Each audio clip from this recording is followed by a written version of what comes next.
ปานนี้แล้วยังบ่เข้าใจว่าดิน1 ไร่แม่นขนาดเท่าใดคูณเท่าใด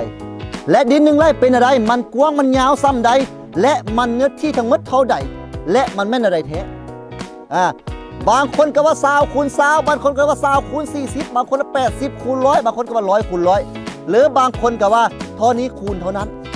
ยังบ่เข้าใจชัดเจนคลิปนี้จะอธิบายชัดเจนเด้อ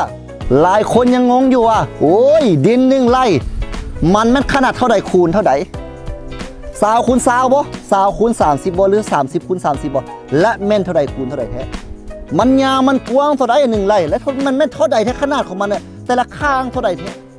หรือว่าดิน1 ไร่มันเท่ากับ40 คูณ 40อย่างเดียวบ่หรือเท่าใดแท้หรือมีแต่ขนาดเดียวเท่านั้นบ่อันนี้คือหลายคนยังงงเด้อเนาะมาทำความเข้าใจกันก่อน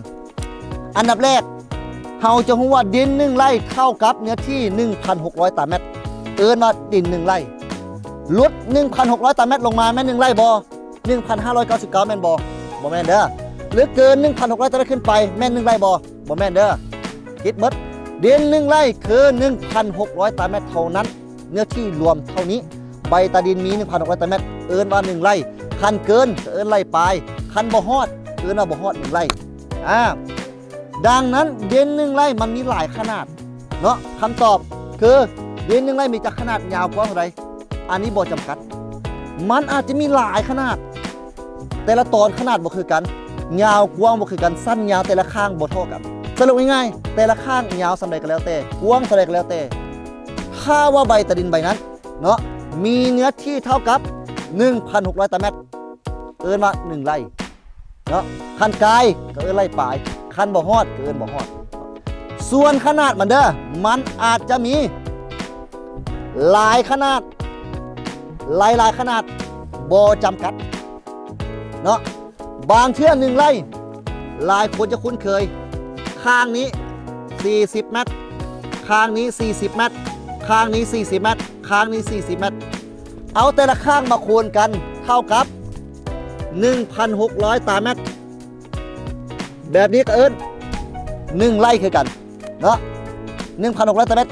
1 ไร่คือกันแต่ว่า1 ไร่นี่มันมีแต่ขนาดเดียวนี่บ่หรือมีขนาดอื่นแน่จังสิหลายคนมีคำถามเนาะคำตอบดิน1 ไร่บ่เฉพาะแต่40 คูณ 40คือทุกมือนี้มันมีหลายขนาดเนาะ